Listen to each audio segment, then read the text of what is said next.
You know, I've heard a lot of experts say that fear isn't real. That is such a bunch of baloney. Fear is so real. In fact, there are probably things that you're afraid of doing right now in your life, in your relationships, at work. And the fact that you're afraid, that's robbing you of all of the experiences that you want to have in your life. I mean, if you're afraid to fly, that's going to limit your ability to travel and see the world or go visit friends. If you're afraid of public speaking, that's going to really limit your ability to express yourself and share your ideas. If you're afraid of talking to your boss or asking for a raise, that directly impacts how much money you make. Or what if you are dreaming of starting a business, or you've already started a new business, but you're afraid to talk to people and you're afraid to share your business with people? I mean, fear is something that stops us all. And that's why I'm here to talk to you, because it doesn't have to. Fear is real, but I am going to share a secret weapon that I have used for years to beat every single fear that used to stop me. Now, first, before we get into this secret weapon, I just want to cover a few facts about fear, what it is, what it isn't, and some things that you may not know about fear. So first thing, fear is a physical state in your body that is exactly the same as excitement. Let me say that again. Fear and excitement are the exact same physical state. Your heart races. You might sweat a little bit. You might feel tightening in your chest. You might feel a pit in your stomach. You have a surge of cortisol. It's basically the way that your body goes into a hyper-aware state because it's readying for action. Now, what's the difference between fear and excitement? Really simple. The only difference between fear and excitement is what your brain is doing as your body is all agitated. If you're excited, your brain's going, "Oh, wow, this is going to be so cool to ride this roller coaster." If you're afraid, your brain's going, no way, there's no way I'm doing that, this is dangerous, get out of there, don't do that. It's saying something different. So what's critical about understanding this is that we're going to use the fact that your mind is either working for you for excitement or against you with fear to your advantage. And I'll tell you about it in just a minute, how you're going to do that. Second thing I want you to understand is that you may have heard the advice, feel the fear and do it anyway. You may have heard the advice, oh, just try to calm down. Think positive thoughts. It doesn't work, does it? And there's a reason why it doesn't work. So let's go back to fact number one. When you're afraid, your body's in a state of arousal and agitation, and your heart is racing, and you're all like amped up, and you're hyper aware of what's going on, and you're freaking out a little bit. What is it like when you're calm? You just kind of chill, right? You got like this low arousal state. Very, very difficult to go from a state of agitation and being all jacked up and excited and weirded out to a kind of state. It doesn't work. It's like trying to stop a train by throwing a boulder on the tracks. It's going to make the train jump off the tracks. It's going to cause a disaster. In fact, they've proven in research that when you try to ignore your fears, it actually makes them worse. And they've also proven in research that positive thinking alone also can make your fears worse. So, what do you do? What do you do when you're about to go talk to your boss and you feel afraid? What do you do when you have to get on a plane and you're actually terrified of flying? What do you do if you got to give a presentation and you are afraid of public speaking? Here's what you're going to do. You're going to use a strategy, the same one that I use, that has helped me beat every single fear and turned me into somebody that is terrific when it comes to a high-stress situation. This is how you do it.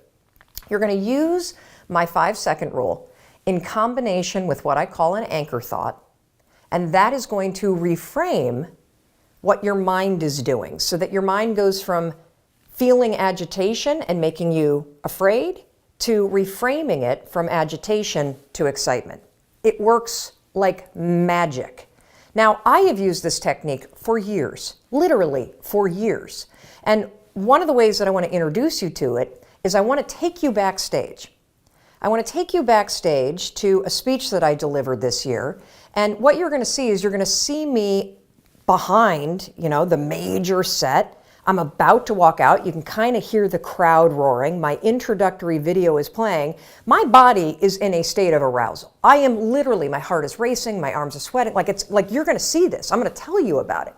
And you're going to watch me use this same technique I'm going to teach you to reframe my nerves into excitement.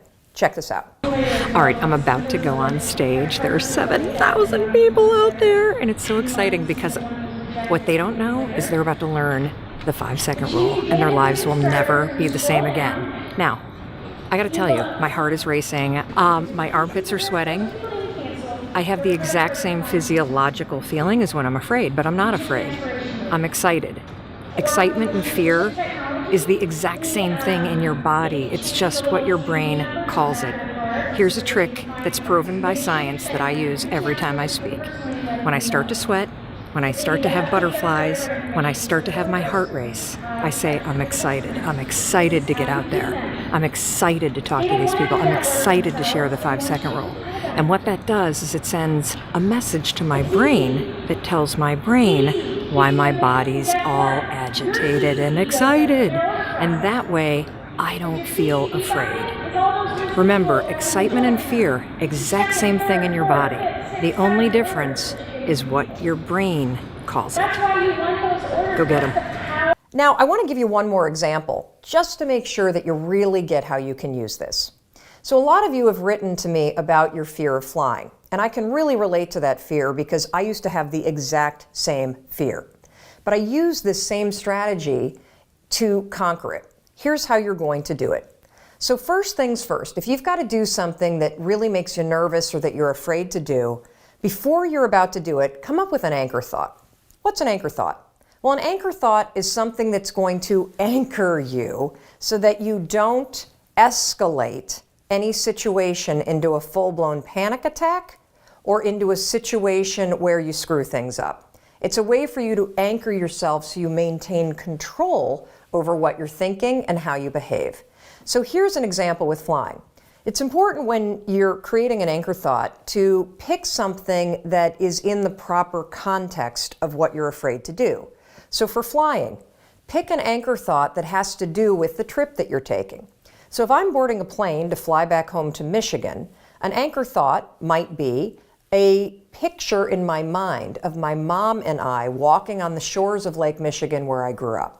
That's a thought that makes me happy, it makes me excited, and it's also related to the trip that I'm taking. If you have a conversation that you need to have with your boss, pick an anchor thought about how you feel after having that conversation. Maybe it's you picking up the phone and calling somebody that you love and saying, oh my gosh, it went so well. Or you walking out of the meeting and feeling like, yeah, I survived that conversation. I feel pretty good about myself. So now that you have your anchor thought, you're ready to beat the fear. How you're going to do it is this. So let's go back to the example of the plane. I'm on the plane, I'm flying to Michigan. We hit turbulence. My body's going to start getting agitated, right? I'm starting to get nervous. My heart starts to race. One of two things can happen. I can't control how my body might feel, but I can always control what I'm thinking about, and I can always control how I act. And so can you. So when I'm on a plane and the turbulence hits, 5, 4, 3, 2, 1, that's step one. And it's essential. And the reason why using the 5-second rule, 5, 4, 3, 2, 1, is essential is because that is how you switch the gears in your mind, you awaken your prefrontal cortex, and you trigger your brain that you're now in control of your thoughts. You've interrupted the fear. You've settled your thoughts, and now your brain is ready for that anchor thought. So then what I do after I go 5, 4, 3, 2, 1 is I insert the anchor thought that I've already come up with before the flight. I start thinking about walking on the beach and being with my mom and my dad. And I start telling myself, I'm so excited to walk on the shores of Lake Michigan. I'm so excited to see my parents. Now something remarkable is going to happen in your brain. Because you've interrupted the fear, and because you've used the 5-second rule to assert control and awaken your prefrontal cortex, and because you have an image that contextually makes sense to your brain because you're flying to Michigan, you know what your brain does? Your brain goes, huh, Mel's excited to go to Michigan. Because my body is in a state, remember the first fact? Fear and excitement, exact same thing. What's the difference between fear and excitement? What your brain is saying. Using the 5-second rule and an anchor thought, you can actually switch the gears in your mind and reframe the thoughts of fear into thoughts of excitement. And because you have a vision that makes sense based on what you're doing, your brain buys it. You just tricked your brain. Now, Dana used this technique. She says she's never been so calm when she's been flying. And Sarah used it too. Now, Sarah wrote to us, she was petrified of flying, but utilizing the 5-second rule in 5, 4, 3, 2, 1 with an anchor thought, check out this photo of her on a helicopter tour in Hawaii. Not only was the tour amazing, but here's what's really amazing. If fear stops you, this will change your life. And for those of you that are afraid of public speaking, check out this photo of Carol. She also had a fear of public speaking. And by using this technique that I've just explained to you, 5-second rule, anchor thought, reframe your thoughts from fear to excitement, something incredible happened. She was able to beat her fear and give a speech to her nursing colleagues. And that was something that was a life goal and also something she checked off her bucket list. Fear is real. You can't control the feelings that are going to rise up in your body when you're on a plane or when you're talking to your boss or when you see somebody that's attractive and you really want to go over and talk to that person. But you can always control what you think, and you can always make a decision about the actions you're going to take. So the next time you feel afraid, 5, 4, 3, 2, 1, go to that anchor thought, tell yourself you're excited, and that, my friend, is the power of how you beat fear in 5 seconds flat. In this video, I'm going to explain to you the science behind why the 5-second rule works. As I said earlier, the 5-second rule is a form of metacognition that beats every trick that your brain plays on you. Most of us don't even realize how often we hesitate, start doubting ourselves, and get stuck analyzing things to death. I keep talking about how you can change your life in 5 seconds, and that's because in 5 seconds flat, worry can hijack your mind, fear can take over, and the smallest moves that you really want to make can seem terrifying. The opposite is also true. In 5 seconds flat, you can take control back. Do you know how often you hesitate and stop yourself? All day long. There's actually a neurological reason why change is so hard. Your brain is designed to stop you from changing. Let me explain. You see, change requires you to do things that are uncertain, scary, or new. Your brain is designed to protect you from doing things that are uncertain, scary, or new. What's your brain's favorite way to protect you? To trap you in your head by making you overthink.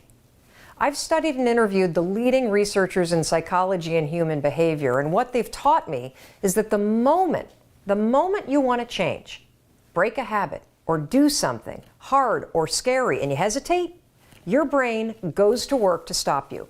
Now, there's all kinds of fancy names for this. Cognitive biases, the paradox of choice, the psychological immune system, the spotlight effect. I could name hundreds of them. You don't need to know the fancy names. You just need to know one simple fact. There is a system in your head that is stopping you every step of the way, and the 5-second rule is the only tool that you need to beat it. So how does the 5-second rule beat the system in your head? There are two explanations. First, I'm going to give you the simple one, then I'm going to explain the science. At its most basic level, the 5-second rule is a tool that helps you take action. It gets you out of your head, and that's the secret. You've got to stop thinking and start living before the system in your head has a chance to stop you. Now let's talk about the science. The 5-second rule leverages proven principles in modern psychology, and there are literally hundreds of examples that I could point to, but in this video we're just going to focus on 5 of them. First, let's talk about 2 concepts, one called locus of control, the second called a bias toward action. So a locus of control is a foundational principle in psychology. You should Google it. Back in the day, researchers figured out that there are basically 2 kinds of people. People that believe that they're in control of their lives, and folks that believe that life is just happening to them and they're a victim of whatever might happen. Now, when you look at these two types of people, people that have an internal locus of control, a belief that they're in control of their lives, they're happier, they're more successful, more productive. So the question becomes, how do you create an internal locus of control in yourself? The answer is simple. It's called a bias toward action. So a bias toward action is a psychological principle that means you're the kind of person that has a bias toward taking action instead of a bias toward thinking. How do you create a bias toward action? You guessed it. The 5-second rule. The 5-second rule is a tool that will teach you how to take action. And over time, as you use it, you not only learn how to take action, you become the kind of person that operates with a bias toward taking action. And when you take action over and over and over on your instincts, on your desires, on your commitments, guess what you get? You build an internal locus of control. You become the kind of person that believes that you're in control of your life because you're proving it to yourself, one 5-second decision at a time. Let's move on to topic 2, behavioral flexibility. So just a few years ago, scientists thought that our brains stopped growing at the age of about 25. What we now know is that your brain never stops growing. We have the ability to learn new things throughout an entire lifetime. We call this behavioral flexibility. One of the things that's exciting about the 5-second rule and that we see from people all over the world is that when they utilize the rule over and over and over again, they not only create immediate change in the moment with a 5-second decision, but that over time, as they repeat the new behavior, whether it's speaking up in meetings more or it is pushing yourself to exercise over and over, that you actually create new habits and become an entirely different person.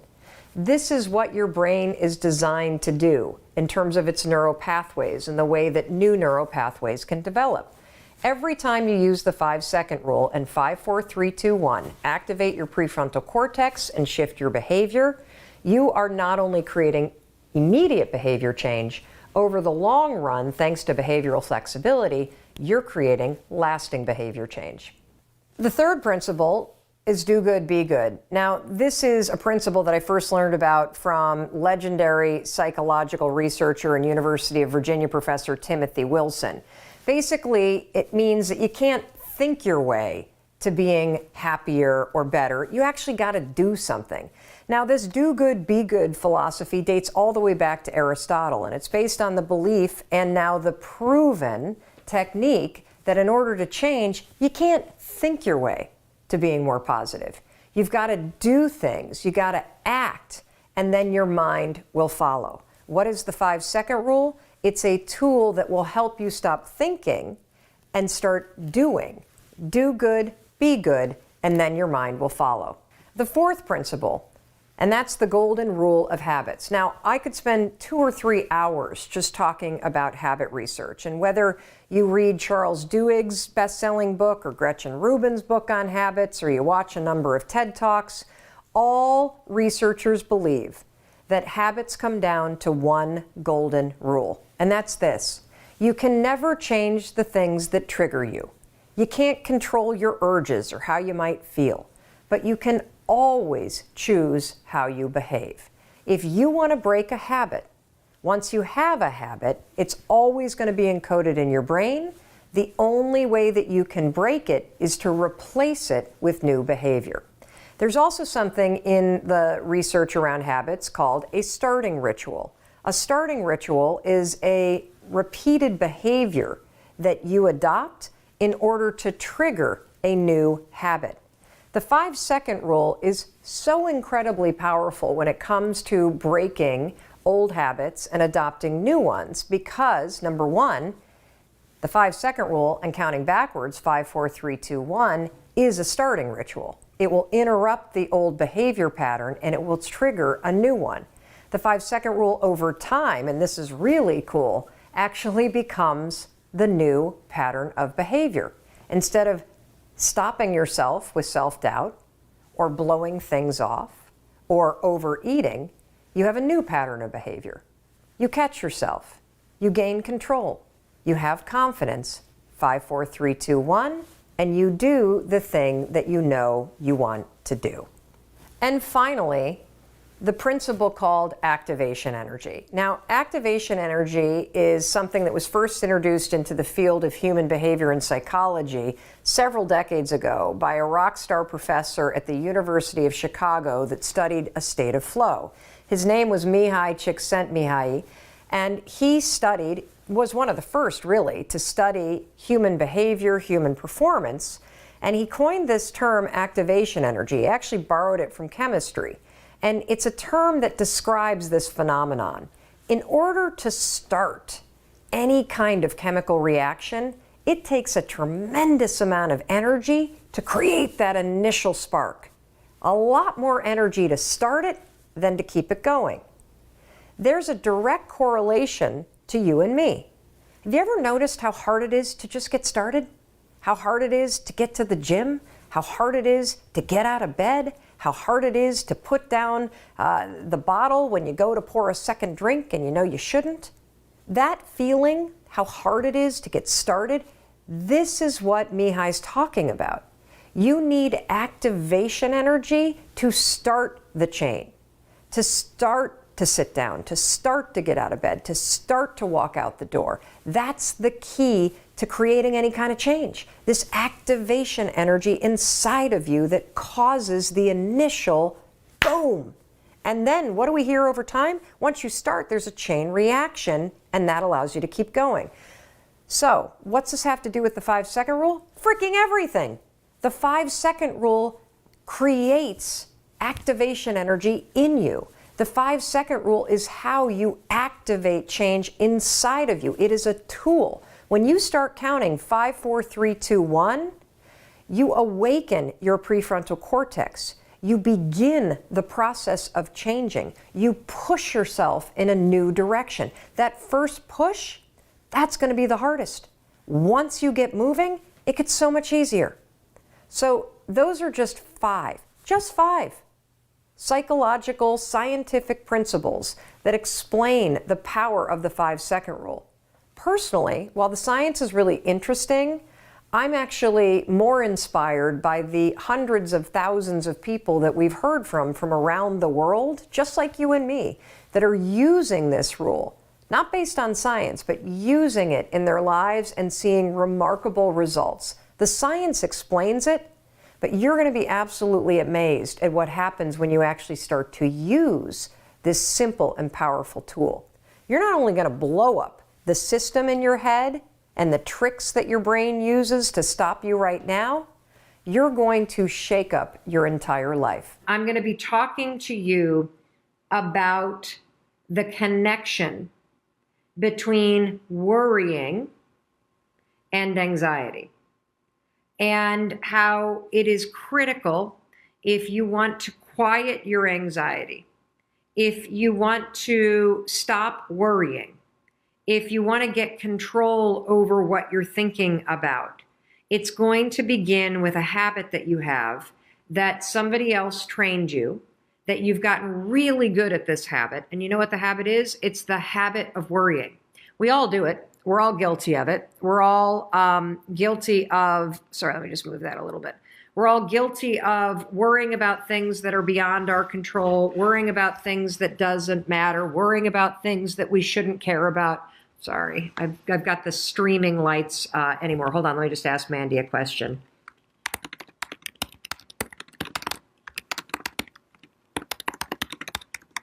Worrying about all kinds of things that you shouldn't worry about. And it becomes a habit. It becomes a default way of thinking. And so in order to kick off Anxiety Week, I want to explain the connection between worrying and why that impacts anxiety. And now, since we're talking about anxiety, I have to be very clear about something, okay? I am not a therapist. I am an individual who struggled personally with anxiety for more than 2 decades. I took Zoloft, which was a lifesaver, and I strongly believe in trying medication when a professional believes that you are so in a hole mentally that medication will give you the ability to start to claw your way out of that hole. I have learned so much about anxiety because of my own struggles. And 5 years ago, I trained myself to be a deliberate thinker, just like I'm training you to be a deliberate thinker in this program. And through everything that I am about to teach you and all of the strategies that you're about to learn, I learned all of these by researching anxiety. And I road tested them on myself while I was still in therapy. And I then started going off of my medication. And as my mindset reset and as my thinking patterns became more positive and stronger and healthier, I was able to completely cure myself of anxiety. And I say that with the utmost of relief and confidence. And I have also gone on to use these exact same techniques that I'm going to teach you to help my children deal with their anxieties. I've written extensively about anxiety in the 5-Second Rule book, which is right behind me. We've sold almost 1 million copies of that book. It is the #1 self-published audiobook in the history of Audible. I'm so proud of it. And I speak at length about anxiety and using the 5-Second Rule to cure yourself of anxiety, okay? But I need to make it very clear that these training sessions are in no way a substitute for getting professional help. If you have the kind of clinical anxiety or you suffer from an anxiety disorder, it is paramount that you seek professional help from a therapist one-on-one, that you try remarkable therapies. I'm going to say it wrong, but it's EDRM or ERDM, which is the rapid eye movement therapy. Incredibly helpful. And so don't be a hero. Don't go off your meds cold. Don't quit therapy because you think that this live training program is the answer. This live training program is a step. And this live training program for the next week in particular, while we talk about anxiety, you're going to be introduced to tools that are grounded in research and tools that have worked for millions of people and tools that you can take back to your therapist or take back to whatever counseling you get to help you become a deliberate thinker, which will help you quiet your anxiety, get control of it, and then ultimately cure it with the help of a professional if you have an anxiety disorder. So that said, please, please, please listen to everything that I'm about to tell you and try it, okay? Please try it because this stuff works if you practice it. And again, quieting anxiety, it's not an event. It's not a one and done. This is a process that you are going to repeat over and over and over again because the connection between anxiety and your mindset begins with your habit of worrying. We have a question from Twitter. Is worrying the same as overthinking? If you're overthinking about positive stuff and keeping yourself in an excited state, no, it's not. If you're overthinking and the overthinking is you spinning scenarios in your mind that are negative, yes. Overthinking is another word when it's negative for worrying on overdrive. It means that you worry in loops. And you keep repeating the worry over and over and over as if you were washing the same load of laundry over and over and over again. And so we're starting with the habit of worrying about things that don't matter, worrying about things that you can't control, worrying about things that haven't happened yet, worrying about things that are far off in the future. When you start to train yourself to think about things that are not in your control, or think about things that are statistically likely never to happen, that is when you can get into trouble. And that's why we're going to start with worrying. You see, worrying is when you allow your mind to default on autopilot and think about things that don't serve you. Think about things that are outside of your control. I'm going to give you an example that's very recent in my life. So I don't know, there were a bunch of you that noticed in the live streams that were on January 6th and January 7th, and I think January 5th. Many of you noticed that I had a lot of discoloration on my neck, and I had what appeared to be a lump. And my own dermatologist pointed it out to me, that I had a lump that was kind of like right here. Now, the second that somebody says lump, what are your thoughts default to automatically? The second somebody says you got a lump on your neck, cancer, of course. I've got some sort of disease that's going to kill me. And so what do I do when my thoughts go there? Well, then I start touching it, and I start poking at it, and I start pinching at it, and then I start asking everybody, do you see this lump on my neck? And asking people if they see a lump, that's a proactive action. That's a good idea. But the bad thing to do is to let your thoughts then default to thinking that you have cancer, to thinking that there's something wrong, to thinking that you're going to die, to thinking that this is going to be a major problem, to thinking that there's an emergency right now. And the problem with allowing your thoughts to go that way is because when you start to think about things, first of all, it's outside of my control if this is cancer or not. It's outside of my control right now if this is going to kill me. It's outside of my control right now whether or not a week from now when I go see my doctor, they're going to diagnose what is in my neck. Full disclosure, I saw my doctor. There's nothing wrong with me, okay? So if you allow your thoughts to constantly drift to the worst case scenario, what's going to happen as your thoughts spiral is your body is going to pick up on the fact that your thoughts are negative. Your body's going to pick up on the fact that your brain is worried. And what's going to happen if you allow your thoughts to spiral the way that mine started to about this silly little lump on my neck is that you will start to trigger agitation in your body. So when you start thinking negative things up here, you're going to start feeling negative things in here. You might feel a pit in your stomach. You might actually start to sweat. Your heart might start to race. Your throat might get tight. Your hands might get clammy. These are all telltale signs that you have now crossed from simply worrying in your mind to feeling physical agitation, which is anxiety. So that's the relationship between worrying about something, which is thinking negative thoughts about things that are outside your control, and anxiety, which is when those worries become physical agitation in your body caused by your thoughts. That's it. And so it's critical for you, if you have anxiety, if your kids have anxiety, if you're a chronic worrier, if you lay awake at night thinking about all these things that you need to do, we're going to go through all of this and all kinds of things that you can do to start to address this. It is critical that you understand that there is a connection between the day-to-day anxiety that many of you feel. We're not talking about anxiety disorders here. We're talking about the day-to-day anxiety that you feel that is triggered by the worries in your own head, that is triggered by the overwhelm that you feel in your life. This is anxiety that you can quiet.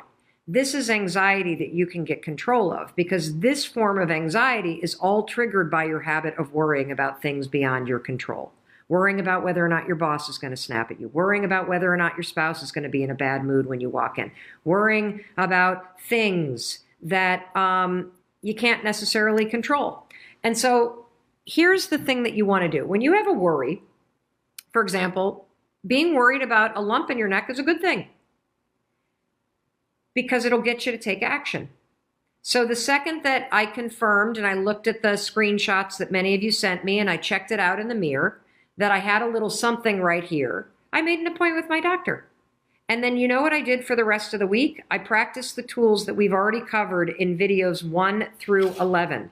I practiced the tools of autopilot versus deliberate thinking. You see, you worry when you're on autopilot.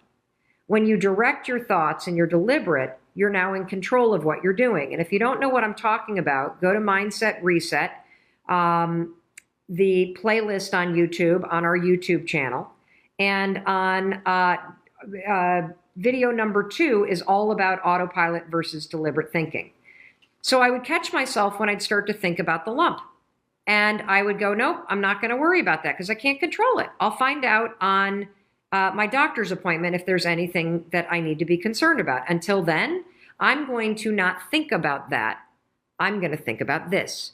And so day 4, when we talked about thinking this and not that, so this is video number 4, I used those tools all this week, everybody, in order to make sure that I didn't allow my habit of worrying about some lump on my neck turn into anxiety that I started to feel in my body. Does this make sense? Give me a thumbs up if this is making sense. And by directing my thoughts, so whenever I'd start to think, oh, there's that lump, and I'd start to touch it again, which of course makes it bigger, I would go, wait a minute, hold on, nope, I'm not going to think about this. I'm not going to worry about this. I'm going to be deliberate, and I'm going to think that I'm okay. And I started to train myself to go, I'm not going to worry about it until I have something to worry about. I'm going to make a doctor's appointment, and I will worry about it when there's something to worry about it. But for now, I'm just going to assume that it's totally fine, that there's nothing there, that maybe it's an insect bite or something like that that's gotten inflamed, and that's that. And you know what? It works. It works. And let's say that when I went to my doctor's appointment on Thursday, I got a bad diagnosis. Well, guess what? Then there are decisions to make. Then there are things to be concerned about. I still am going to have to manage my worries, because if I start to allow myself to get anxious about a negative situation, I'm going to make it worse for myself, okay? Your anxiety and your worrying doesn't change the things you need to do to address any problem in your life or potential problem. But worrying and causing yourself anxiety will make the potential problem worse, because you are going to make yourself feel worse. So it all begins with you and being deliberate about what you will allow yourself to think about and what you will not allow yourself to think about. The barrier is everybody gives a shit what other people are thinking. Yeah. And so they're on camera or they're on a microphone trying to be smart or concerned about whether or not they look good in the shot. Concerned about how they sound, whether or not they stuttered, if their neck is turning red, like whatever it may be. And they're so up here that they're not actually being true to just saying what's right here. Absolutely. Whether you're speaking from the heart, speaking from the gut, like that is the skill to develop, is the ability to be more like an 11-year-old that gets on camera and can just be themselves instead of being a 49-year-old person censoring themselves. Got it. And that's what I'm talking about when I talk about the truth, when I talk about authenticity, that people really want to feel that connection. And the only way that they're going to feel that connection is if you do the work to remove the own veneer and the own barriers that you put in between you and other people. And the number one thing is everybody gives too much of a shit about what everybody else thinks. Absolutely. And you know who they think they're worried the most about? Their friends. Yeah. If I put this thing up, not for my friends, but for the people that I'm trying to build a rapport with online, my friends are going to judge me. Your friends. Seriously. If you're out to make a difference, if you're out to share something that is important to you, if your friends don't like it or don't support you, they're really not your friends. Absolutely. You know? Yeah, no, definitely makes total sense. And it's a really hard lesson. It's a very hard lesson because everybody's always judging everybody else. That's why you can't worry about it. Do you have like recommendations for how people just get started, like from moving from that, like to basically move from their mindset of I care too much to I don't care as much? Like, are there steps that you recommend people take? The only step that really works is action. Okay. Because if you're stopping to think about what people are thinking or whether or not you're worried about what people are thinking, you've already fallen into the trap. Okay. The second that you push yourself to get started through the action itself, you are proving to yourself that even though you care what everybody thinks, you're gonna do it anyway. Okay. And so that's why I talk about the 5-second rule. The 5-second rule is how you interrupt the excuses, the patterns, the concerns, and the fears that you have, whether it's perfectionism, whether it's disappointing your parents, whether it's being judged by your friends, whether it's looking stupid when you post something, whether it's screwing up and saying something that a bunch of trolls come after you for, right? All those things that everybody's concerned about. That can stop you forever. Absolutely. If you go 5, 4, 3, 2, 1, you break the part of the brain where all of those trappings are, and you awaken your prefrontal cortex, which is the part of the brain that you're using when you're creating content, when you're speaking with courage, when you're learning something new. And so that's why this simple brain trick that I invented is exploding around the world, because every last one of us is exactly the same. Exactly the same. You and I, we want the same thing. We want to actually live a life where we get to express ourselves at the highest level. We all want the same thing, and we're all stopping ourselves the same way, by thinking too much, by buying into the lies that self-doubt tells you. And so I'm here to tell you, you can cut that off at the knees. 5, 4, 3, 2, 1, you can make a 5-second decision. The second you feel that doubt, the second you feel that concern, the second you feel that fear, and you can literally feel it and actually move anyway. The third takeaway is one of my biggest philosophies as a leader, and just the way that I think. I am what I call an outcome thinker. So anytime I need to make a decision, I'm always thinking about the outcome. And the outcome is what guides me on what to do. How much do you balance in making a decision, the outcome thinking and the, really like playing that out compared to your intuition? Yeah, it's a great question. So any decision can be divided into what do I need to do versus how and when do I need to do it. For the what, that is intuition. And by intuition, I use the word energy. And the way to answer any question for yourself personally that you don't immediately know the answer to is to ask this question. Does it energize and expand my life, or does it shrink it? If it energizes and expands your life, the answer is hell yes. You should absolutely do it. That is what you should do. If the decision shrinks you or it deflates you, then the answer is hell no, you should not do it. This is an incredible tool to use in deal making, by the way, because I'm in the middle of negotiating a massive media deal at the moment, and it's something I've always wanted to do. Yeah. And when you're negotiating for something you really want, whether it's somebody that you're dating or it's a salary or whatever, in my case it's a massive media deal, you can get really ego driven, right? Right. And you can start to get very attached to the deal or to the person or to the whatever. But you have to stop and ask yourself, is this deal or this person actually expanding and energizing me? Or are there aspects of it that deplete and shrink me? And if there's any aspect of it that depletes and shrinks, you either have to change that aspect of the deal or the relationship structure, or you have to say no. Period. Right. If you decide that, it energizes me and I really want to do it, then that's what you want. Next, you've got to think about the outcome, which is how and when you make it happen. Right. Does that make sense? Yeah. This item on your checklist, it will store the checklist in your subconscious.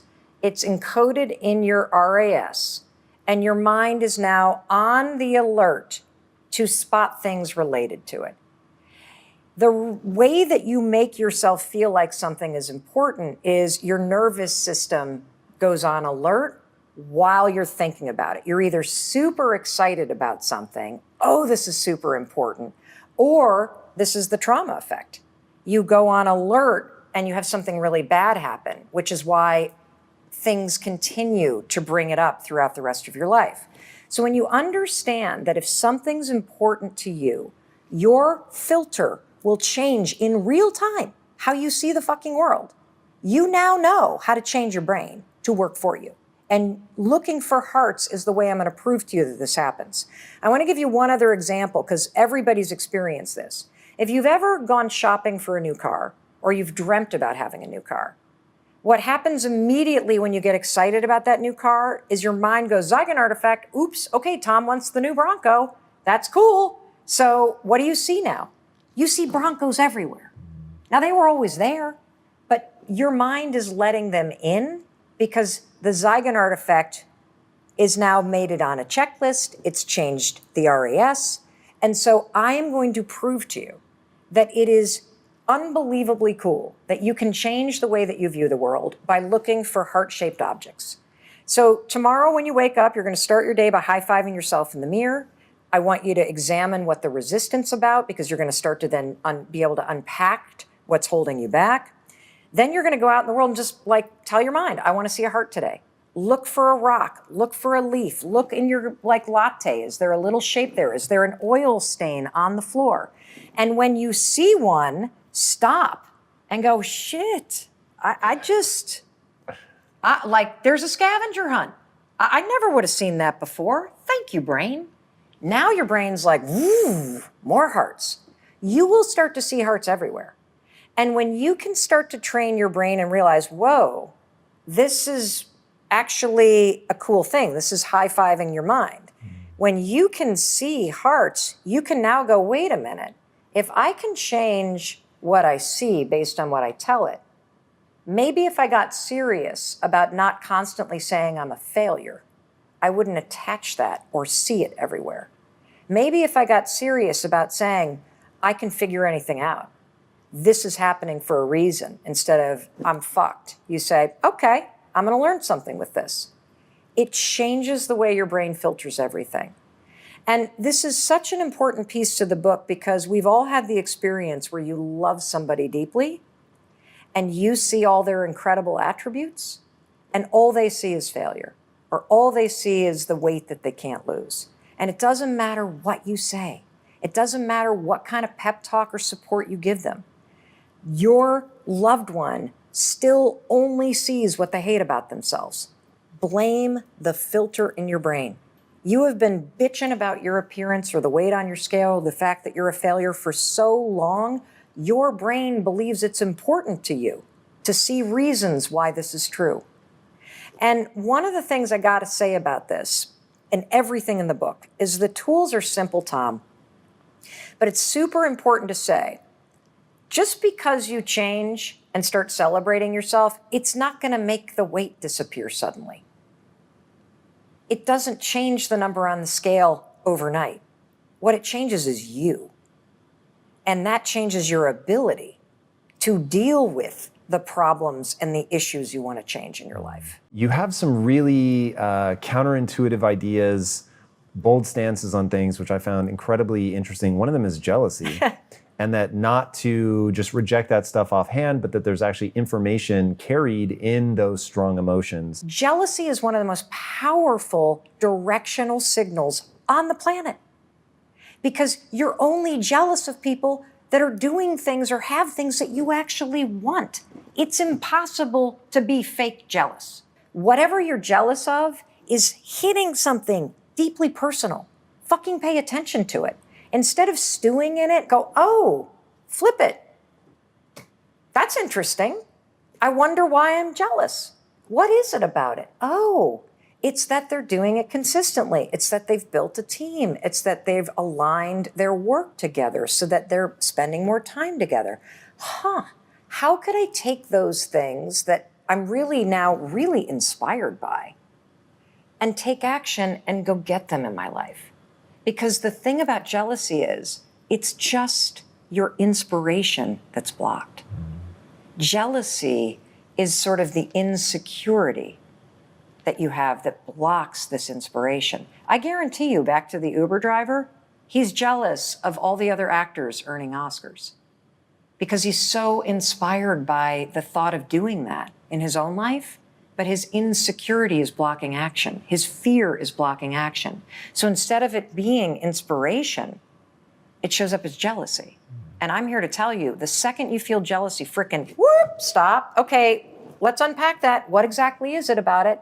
And now, if I were inspired by it, because there's enough success to go around for everybody, if I can use that as a roadmap to then go figure out how I might be able to do that for myself, wow, talk about a game changer. And now let's add in the high five. What if every time I took a little step, I celebrated myself for just doing it? Now you're building small wins and momentum in a direction that's meant for you. That's how you change your life. Yeah, that to me, getting people to understand that the idea that there's enough success for anybody, it doesn't matter if you're copying somebody for no reason other than the only thing that matters in life is, are you having fun? Is this a joyful life? Are you working hard at something that matters to you? Yeah. And whether or not it's even a carbon copy of somebody else, if you're having a ball, you've already won. Totally. And getting people to recognize, like, and this is why I like your answer around, at some point you just have to accept you're high-fiving yourself in the mirror because the neurochemistry says that that's what you need to do. Getting people to understand neurochemistry is the game. Yeah. And once you understand the game that you're playing, then you can play it well. But if you don't understand the game, then you're going to get stuck and you're going to be stuck forever. And you talk a lot about taking responsibility for that, recognizing nobody's coming to save you. It's something you said in the book. It's something that you've said in interviews. It's something that I absolutely think is really powerful. How do we use that? Why is that important to recognize? Well, it's important to recognize because, first of all, nobody is coming. I mean, if you've been sitting around waiting for somebody to discover you, to pick you, to save you, to rescue you, to give you your shot, it's not fucking happening. Like, at some point, you got to wake up and realize when you're 18 and you're out of that house, you have to parent yourself. Your life is your responsibility. And as a woman, one of the things that I found to be extraordinarily transformational is when I stopped, in a very traditional sense, looking to my partner to be responsible for so providing for me. Providing financially, providing the support, providing. When I realized, wait a minute, it starts with me. I have to be able to figure out how to make myself happy. That's, by the way, the secret to a happy relationship. Marry somebody who's happy and work on your own happiness. Preach. And so when you stop outsourcing your happiness, your validation, your support, all of it, and you bring it back in and you get responsible for it, it sounds scary. It's so liberating because you could do anything. When you're responsible, when you're the driver of your life, when you're not looking out to anybody else to fix it for you, can you ask for help? Of course. But the buck stops with you. You're the one that has to do the work. You're the one who has to push your own ass. You're the one who has to figure out what makes you happy. You're the one who has to figure out and become self-aware about what you need. And then you're the one that has to find whatever it is, the courage or being humble enough to ask for help. Even if it's asking for help from the biggest ally that you have, which is the person staring back at you in the mirror every damn morning. Yeah, I don't know why people aren't more obsessed with their goals. It's like, if my goals demand that I ask for help, then I'm going to ask for help. Like, I'm not even going to let anything else get in the way. I'm just so obsessed with, if my goal is exciting and honorable, then I should actually want to achieve it. And therefore, whatever it is that I need to do. So, Tom, this is why.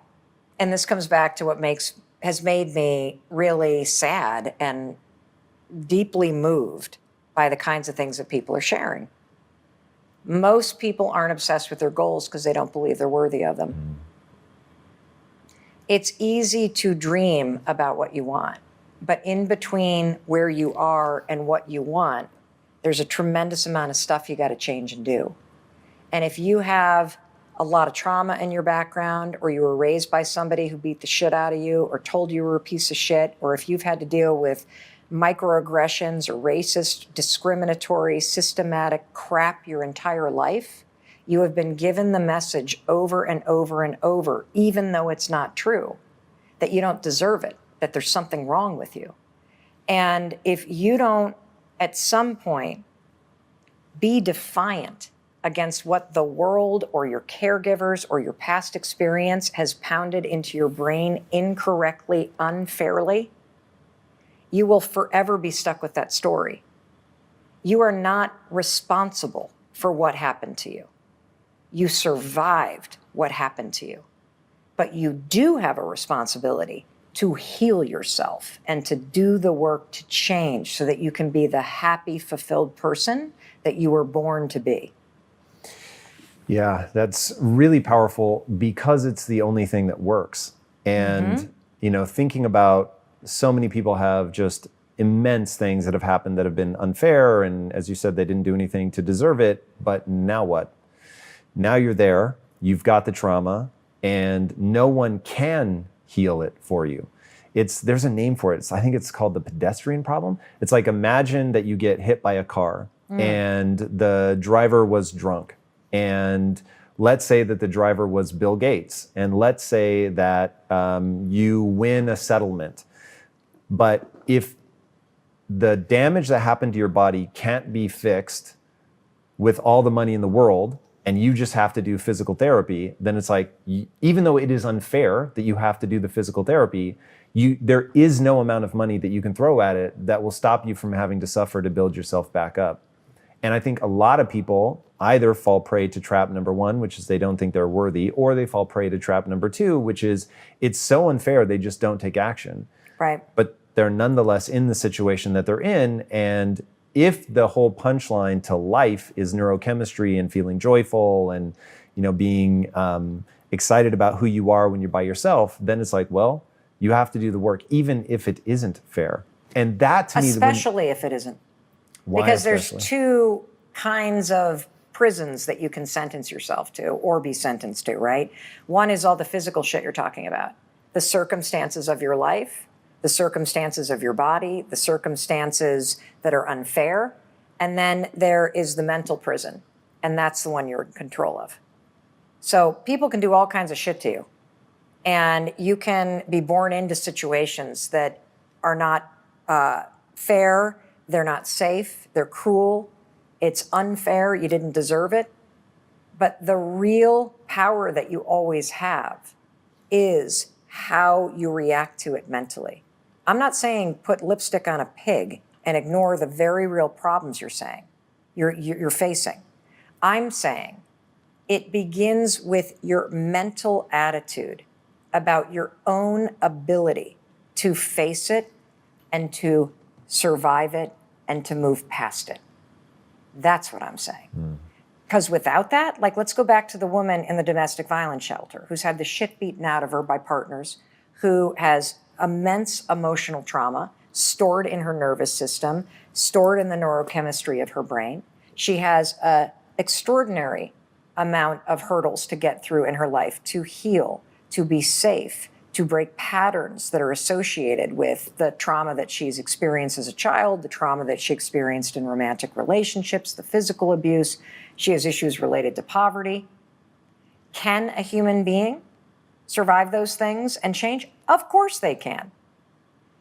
It begins, though, with the belief that you can. And so when I come back to this moment every single morning, you can have nothing and you can still have your own back. You can have tremendous problems and very real obstacles that you're facing. And you can have a mindset that says, through my efforts, my attitude, I can have an impact on the situation that I'm in. That's the power that I have. I can ask for help because I believe I deserve it. I can seek therapy because I believe I should heal because I deserve that. I can seek information from shows like Impact Theory about how to break trauma patterns, about how to regulate my nervous system, because I believe I am worthy of that. When I raise my hand in the mirror, I'm basically saying, fuck off to these people that hurt me because I believe that I deserve better. That's where it begins. It begins with you. Self-confidence, self-love, self-esteem, self-reliance, self-awareness. It all has the same self. You have to give yourself those things. You want validation? Give it to yourself. You want to be cheered for? Give it to yourself. You want to feel supported in life? Start by giving those things to yourself, because the most important relationship that you have is the one you have with yourself, and you work on it the least.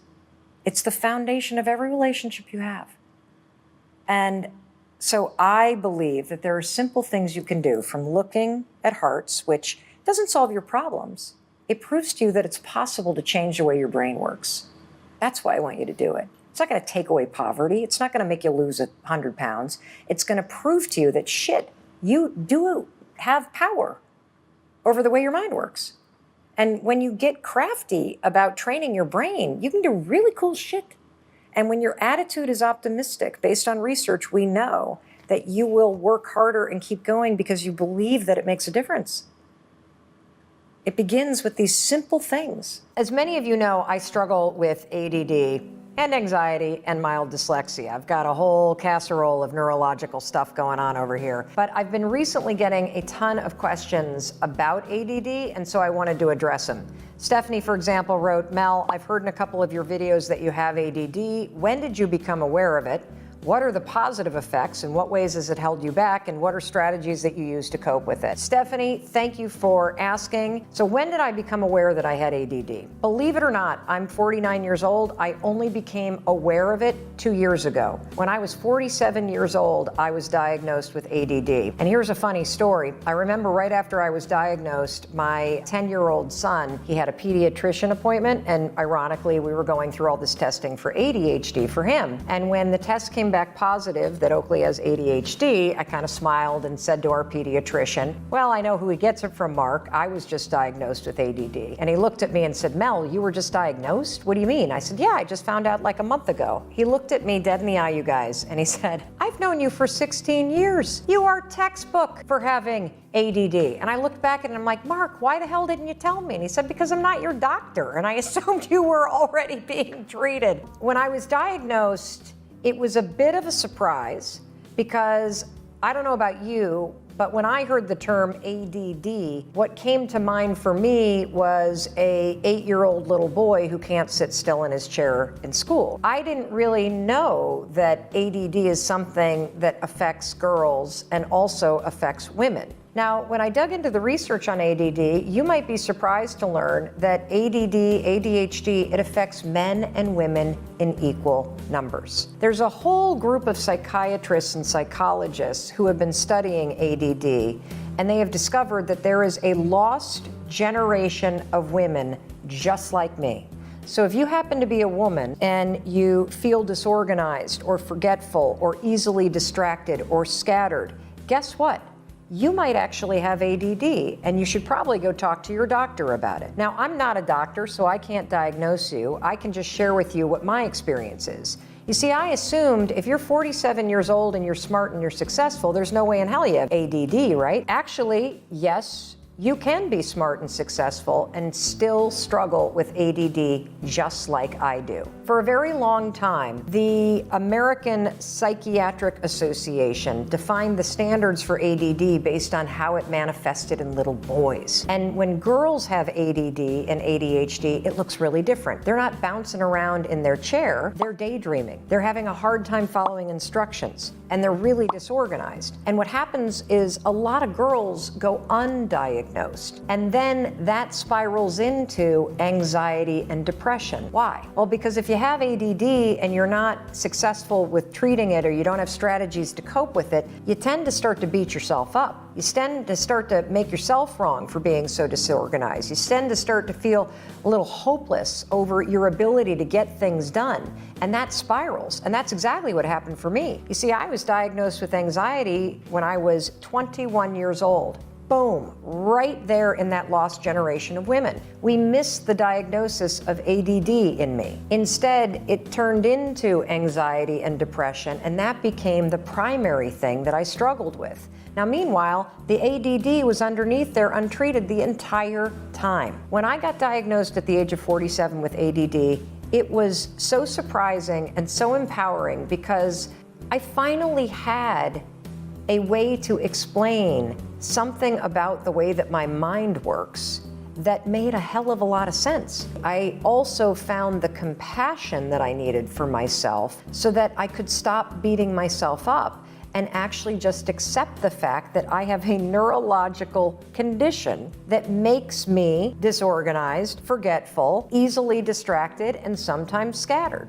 Now, what are the positive effects? Well, I have a lot more humanity for myself, and I laugh at myself when I walk in the kitchen and see that the faucet is still running because I forgot to turn it off, instead of making myself wrong. What ways has it held me back? I think it's the source of my anxiety that I suffered with for a very long time. There are plenty of projects that I was never able to finish in college or law school or in jobs. What are the strategies that I use to cope with it? Well, number one, you got to go see a professional. So having a doctor to talk to about ADD has been extraordinarily helpful in understanding the way that my mind works and the strategies that I should be using in order to set myself up for success. Get yourself educated after you talk to a professional. So I love Ned Hollowell's book, Driven to Distraction. I love John Rady's book about Spark and the connection between exercise and ADD and depression and anxiety. So get yourself educated. I take Adderall, not every day, not all the time. I will, for example, take it if I'm on an airplane and I'm gonna fly across country and I have 4 hours in a seat and I wanna focus and get a lot of work done, I'll take it in that instance. If I have a deadline and I'm finding that it's hard for me to focus, I might take it then. But that has worked really well for me. I know a lot of people abuse it. I don't happen to be one of those people that abuse it, but it has been a real lifesaver. The other thing that has helped me a lot with ADD is exercise. So I noticed that right after I exercise, I typically have a 2 to 3 hour window where I'm much more focused than I normally am. And finally, I notice a big connection between my gut and my ADD. So I am an extremely healthy eater because when I tend to carbo load or eat and mainline ice cream or drink a ton of booze, what ends up happening is I get more distracted, less focused, and it has a negative impact on the ADD condition that I struggle with. I hope that helps. I hope if you're somebody who's saying, holy cow, I'm disorganized, I'm easily distracted, I beat myself up all the time. I hope that this inspires you to go talk to your doctor to see if this is something that's impacting you. Because the fact of the matter is, you can be smart, you can be successful, and you can still struggle with ADD. And the good news is, there's a lot of simple things that you can do to alleviate the suffering and actually improve your focus and your ability to get things done. Do it anyway is a mindset trick that you can use when you start to feel excuses rolling up. It works a lot like the 5-second rule. So you have said to yourself, okay, I'm going to talk to my boss today about that thing that I've been avoiding talking to them about. Or maybe you've said something like, I'm going to go to the gym today or tomorrow or whatever. And then the moment comes where you've got to have that conversation.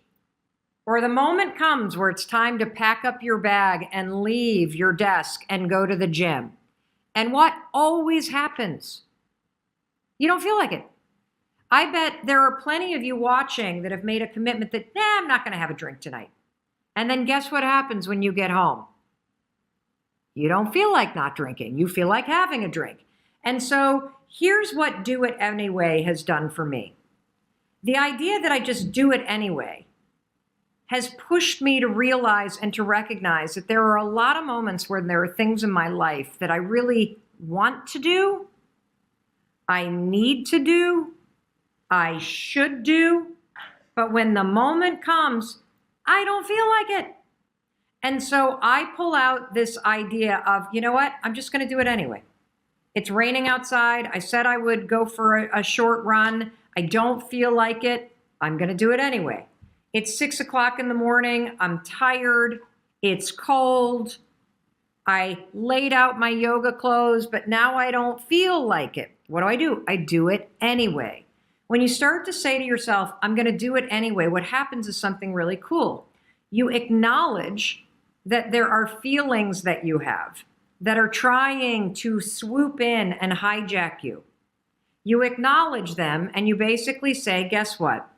I'm going to do it anyway. How do you make a big decision, right? So it's a decision that sounds like he's going to accept a new job, but it requires him to move to another state. And notice what he said. I want it, but I'm afraid.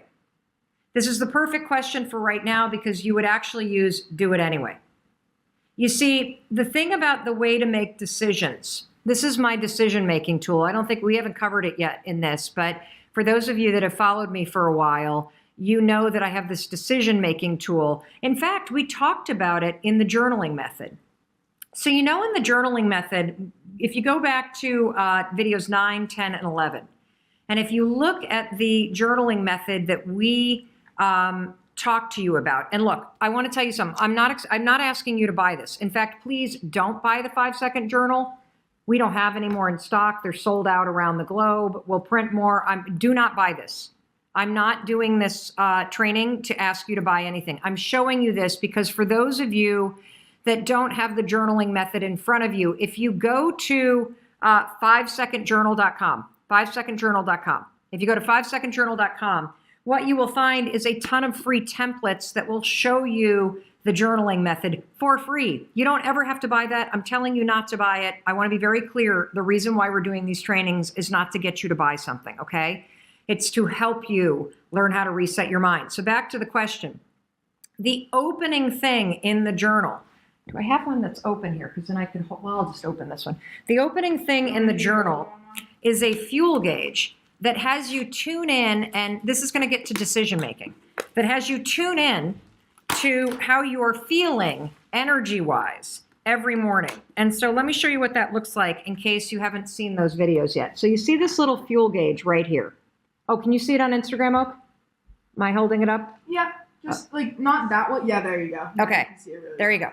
So that fuel gauge is a visual cue to have you tune into your energy and to assess whether or not you are depleted and empty about something and heavy, or the other extreme is energized, full, expanded, open to possibility. And the reason why I ask you to do that first thing in the morning to assess your mood, to assess your energy, to tune in, is because there's established research that says that your mood in your morning impacts your productivity and focus all day long. And so if you can boost your mood in the morning, it has a material impact on your focus and on your productivity all day. And so we use it in the morning in the journaling method that I've taught you in videos 9 through 11. But when it comes to decisions, I want you to do the exact same thing. I get that you're scared. It's a change.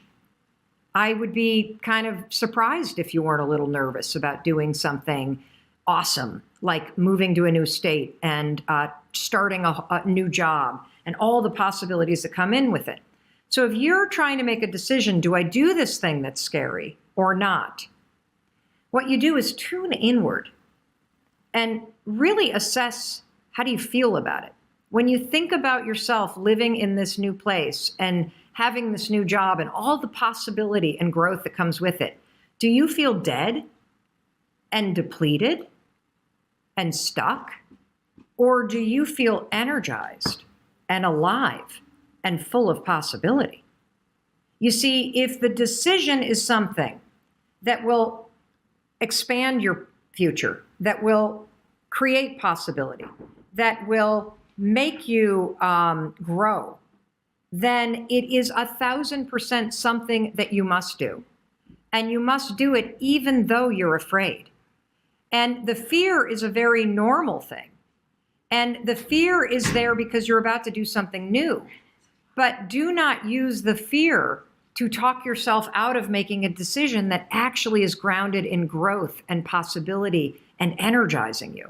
So that's how I make decisions, using the stuff that you're learning in the Mindset Reset. And again, you can go back to the journaling method on videos 9, 10, and 11.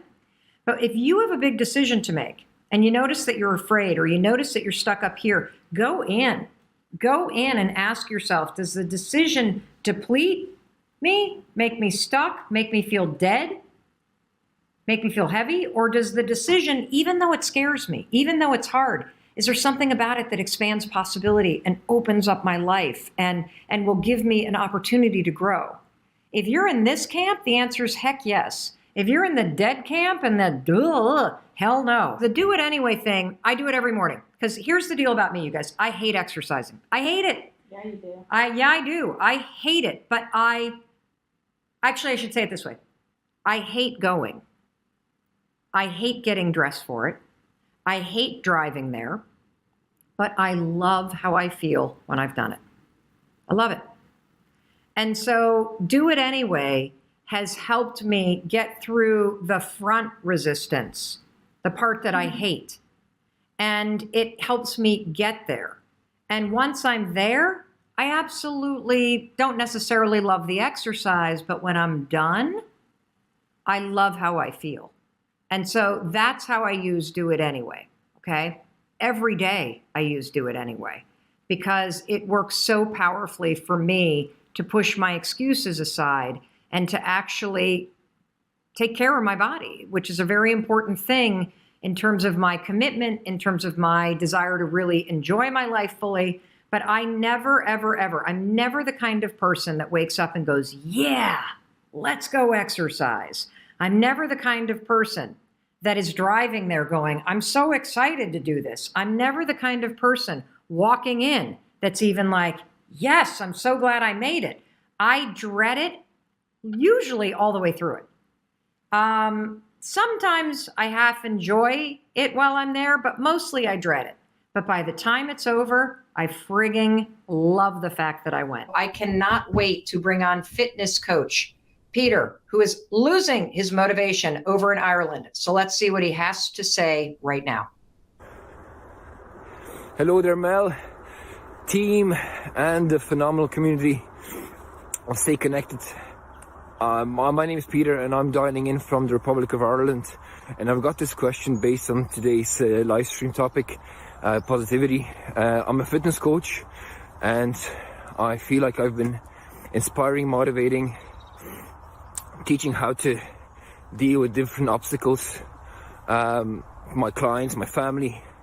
But on most days, especially now, I am feeling I'm losing the ground under my own feet, and I'm struggling with finding that constant flow of positivity. So my question is, how can I find that balance within my own?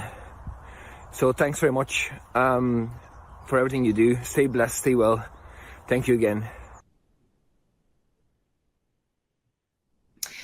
All right. So there were a couple things about the question. First of all, Peter, thank you so much for sending your question all the way from Ireland. And you said a couple things that jumped out at you. You are losing the ground underneath you, and you are seeking advice about how to stay motivated consistently. So here's what I want to do. I want to put this in the language that you as a fitness coach will certainly appreciate, but you watching, this is for you too. You're training for this moment. And Peter in particular, somebody who has been motivating people, who has been training people to be physically fit. You have been training for this moment your entire life. And you got to view this moment like a test. And what is the test testing? It's testing who you are. That's part of the race right now, how you show up for it, right? It's not a matter of how you finish it. It's how you show up for it and what you do while you're running it, the kind of racer that you are. And look, I get it. This is a very difficult race that we're all running because we don't know where the finish line is. And it is very, very hard to stay motivated, which is the advice that you're seeking, Peter, when you don't even know when this damn thing is ending.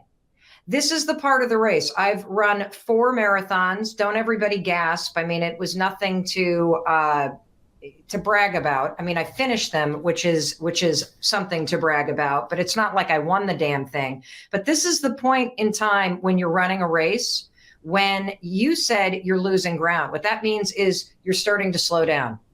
You feel your legs getting heavier. You feel your breath getting a little bit more shallow. You start to wonder, oh shit, why did I sign up for this thing in the first place? You start to wonder if you are going to make it.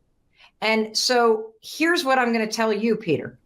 When you are coaching your clients and your clients start to lose ground, When you are coaching your clients and your clients don't feel motivated and they feel tired and they feel like giving up and they don't want to do another set of burpees, what do you tell them? You tell them to dig deeper. You tell them to find the strength within them to keep going. You see, what you need right now is you need to start building the motivation of your mind, because motivation doesn't exist in your body. It comes from up here. And what I hear is that you now have an opportunity. This is what the test is, Peter, to train harder, because you are capable of so much more. This is handing you a moment where you get to become an even stronger and more capable version of yourself. Now, does that mean that you're going to be motivated all day long, every single day that you wake up? No. But it means you've got to have the mental fitness right now to continue to get up, to show up, and to dig deeper when it comes to your mindset, when it comes to your attitude, when it comes to your just knowing that you are going to get through this. And so this moment, everybody, it's telling you who you are.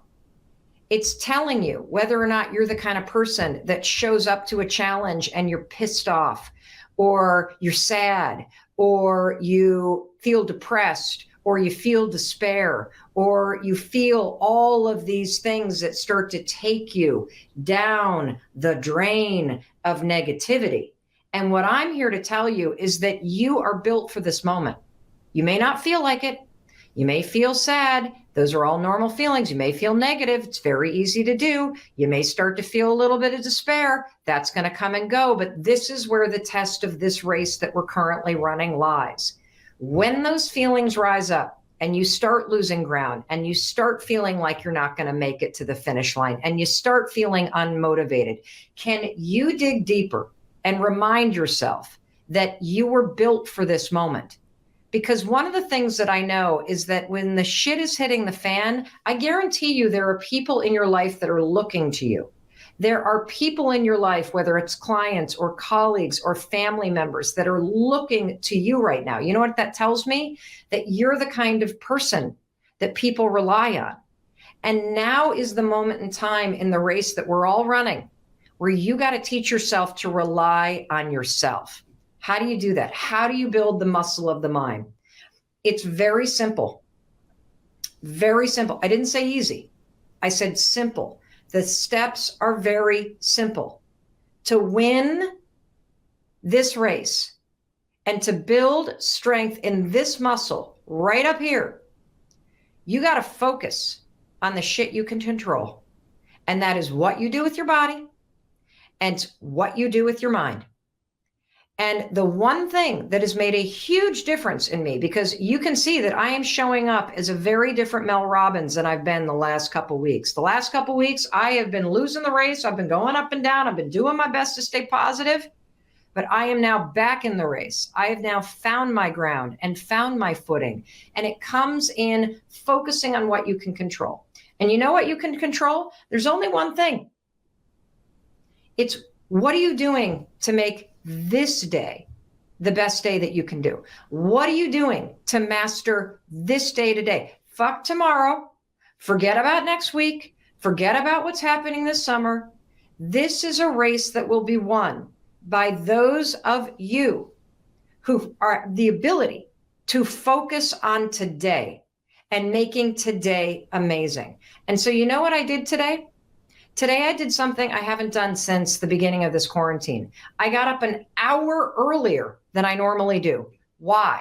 Well, because I noticed that throughout my day, I was feeling behind. Throughout my day, even though I was waking up, even though I have a morning routine, even though I was getting stuff done, I felt, even though I was doing all those things, somehow behind. And I realized that in order to master my day, in order to be fully in control of what I'm going to do today, I got to make sure that when my ass hits this chair at 9 a.m. and my workday starts, I have fully taken control of everything that puts my body and my mind first.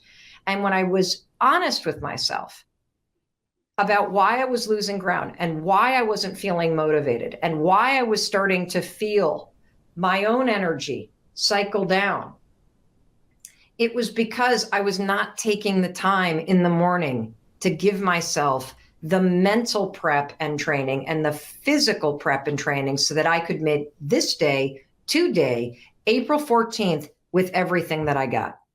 And so that's what you need to do. And that's what, Peter, you need to do too over there in Ireland. You need to remind yourself of who you are. You are a person who has been training for this moment your entire life.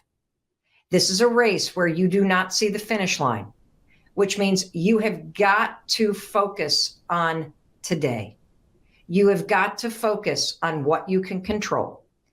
And the only thing we can control is what our body is doing today and what we allow our minds to focus on. So the second your mind starts to go down that drain of, oh my God, what's going to happen? And this fall, and when's it going to end? And blah, blah, blah, do. And you feel yourself losing motivation and losing ground. We are done mourning this situation. We are done feeling sad about this situation. How about we give ourselves a collective bitch slap? We dig a little bit deeper and we show up for this situation. What else are you going to do? Feel sorry for yourself? Lick your wounds? It's so much better when you decide to dig deep and you decide to show up. That's what I'm going to do. Some days it's going to be harder than others, but that's the whole point of getting stronger. Reminding yourself that you are capable of so much more. And all of the emotions that you're feeling and all of the excuses that you're feeling, it's all normal, but it's a choice as to whether or not you listen to them. So, Peter, keep me posted on how you're doing. And for you watching this, I hope that this gives you the kick in the ass that you need to shake that negativity loose and to rise to this moment and start working on the things that you can control, your mind and your body. And in case nobody else tells you today, I'm going to tell you, I love you. I believe in you. I don't care how tired you are. I don't care how sad you are. I don't care how overwhelmed you are. Get your shit together, because this is the new reality. And you can make today a better day by focusing on what you can control. And I'm going to be here every day, annoying, as positive as I can be, to push you to remember that. And if you're wondering, how the hell do I get on this and get this motivation from Mel and ask her a question and get the tough love that I need and seize the opportunity in this moment, just text your question. See the phone number below? That is our texting community. Get yourself on it. Ask a question. When you text it, there will be something that comes back to you. You got to reply in order to opt in. Ask the question. That way my team can reach out to you. You could find yourself on a future video. How about that? All right. You go have a great day and dig a little deeper today. There was this one morning where I walked into the bathroom and I was standing in my underwear, brushing my teeth in front of the mirror. And I looked up at the mirror and my first thought was, ugh. I noticed that my jowls were starting to look like saddlebags on a pack horse at the Grand Canyon. And I had like these crazy lines by my eyes, and my neck was really like kind of saggy, and one boob was hanging lower than the other, and my gray hair was coming in. And as soon as I started kind of critiquing my thoughts or my looks and appearance, then my mind, Rich, started going, fuck, I didn't get that email back to that person, and I got that presentation I need to do, and my God, did that speech just cancel again? What the f am I going to do? And then I look down and the dog needs to be walked, and then I think, I got a Zoom call in 9 minutes. Like, I got to get my shit. And before I knew it, my whole mood was low. I felt overwhelmed. I had taken myself down mentally. I just wanted somebody to walk in and be like, Mel, it's going to be okay. Like, you got this, girl. Like, it's lift your head up. You can handle this. I don't know what came over me, Rich. This is pathetic. But standing there in my underwear in front of my bathroom sink, I raised my hand and high-fived my reflection. And I cracked a smile because it's so fucking corny. I even thought of that guy, Stuart Smiley from the SNL skits. Remember that? I'm nice, I'm kind, people like me. Went on with my day. That was it. Snapped a photo, though. No, not that one. Oh, not that one. Mm-mm. Not the first time. And then I kept doing it. I did it probably for a week or two. And here's the weird thing about it. I started when I woke up after doing this high five your own reflection in the mirror thing. I actually started to feel like I was looking forward to it. And here's why. You know, I've spent a lifetime, just like you, standing in front of the mirror. And what I realize now is that when I'm standing in front of a mirror, I'm either critiquing or picking myself apart, or I'm ignoring myself. And when you start to high five your own reflection, it starts to build a partnership within you, with yourself. When you walk into the bathroom and you see your reflection and you've been greeting it, it's like seeing another person. It's the strangest thing. You start to realize how often you fucking ignore or destroy yourself when you see yourself or beat yourself up. And here's what's also crazy. You have a lifetime positive association with high-fiving other people. Sure. As a runner, as a racer, you have gotten so many high fives, Rich. What does a high five say to you when somebody gives you one? You feel seen, you feel appreciated, you feel energized by it, and it's an exchange of energy. It's not the same, and you talk about this in the book, it's not the same as like self-talk because there's a participation involved in it. There's like a communion aspect to it. Yeah. And, you know, if you think about it, you're so good at celebrating, seeing, and cheering for other people in your life. You plan birthday parties, you reach out to people when you're worried about them, you help out colleagues, you cheer for your favorite sports teams, you high-five people like Rich as they're running races past you, you buy people's merchandise, you do all kinds of stuff for other people, but nobody's taught you how to do it for yourself. In fact, the reason why it feels fucking weird to high-five your own reflection is because you've been taught to do the opposite. Why is the default to just beat ourselves down like that? I mean, it is crazy. We would never treat anyone else in our lives, especially the people we care about, the way that we treat ourselves in terms of the self-talk or the narrative or the critique or the, you know, the kind of harshness with which we, you know, judge our appearances, our behavior, the way we, you know, think back on things that we said the other day and just are horrified by our own selves. And it's, I don't know if it's everybody. It's most people. Except for Buddhists. I mean, I think that they're like if you're a big practicing Buddhist, that's a monk. Right. That's like just why can't the default be the good things though? Well, why is it wired that way? You know why? There's cognitive bias. There's a bias towards negativity. And it's a protection mechanism that's a default from evolution, that if you remember the bad shit, you're more likely to spot it when it happens in the future. So you can avoid it. And here's where I think it begins. I believe my theory is that it begins two places. Either you, or that could be both actually, you either learned the pattern of beating yourself up because you had parents or caregivers that were hard on themselves or hard on you. And so as a child, you absorbed that pattern and you now repeat it and you don't even realize it. So those moments you're like, oh my God, I sound just like my dad or my mom. That is an example of a pattern that you've absorbed. So particularly for women, we've watched our mothers be critical about their appearance. We've watched our mothers ignore and criticize themselves in the mirror. And so we learn that from our caregivers. So that's one place. The second place that we learn it is when the drive in your life becomes fitting in. Fitting into groups in elementary, middle, high school, college, your neighborhood. That feels safe when you fit in. When you feel like you don't belong, you immediately go into a protection mechanism. And I believe a lot of the negative self-talk is a sorting hat type of mentality that we do to ourselves going, I can't be with those people. I can't be with those people. It's safe to be with those people. And you start to see yourself and the world around you as places where you belong and places where you don't. And part of the criticism, as fucked up as it sounds, that we engage in all the time is don't be too big, don't be too loud, don't show yourself too much, don't have blue hair, don't do this, other people won't like you. It starts as a way to protect yourself from being rejected, but the truth is you develop a habit of rejecting yourself. right? Meanwhile, you're further divorcing yourself from who you truly are because you're not Correct. giving yourself permission to be yourself. That gets sublimated in favor of fitting in and, accommodating other people and acclimating your behavior around what will be approved of. Yes.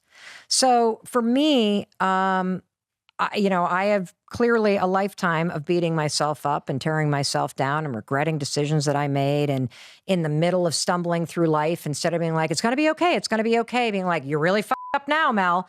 How does that help? Right. How does criticizing and being hard on yourself help? Hey, it's Mel. Thank you so much for being here. If you enjoyed that video, by God, please subscribe because I don't want you to miss a thing. Thank you so much for being here. We've got so much amazing stuff coming. Thank you so much for sending this stuff to your friends and your family. I love you. We create these videos for you. So make sure you subscribe. Mwah.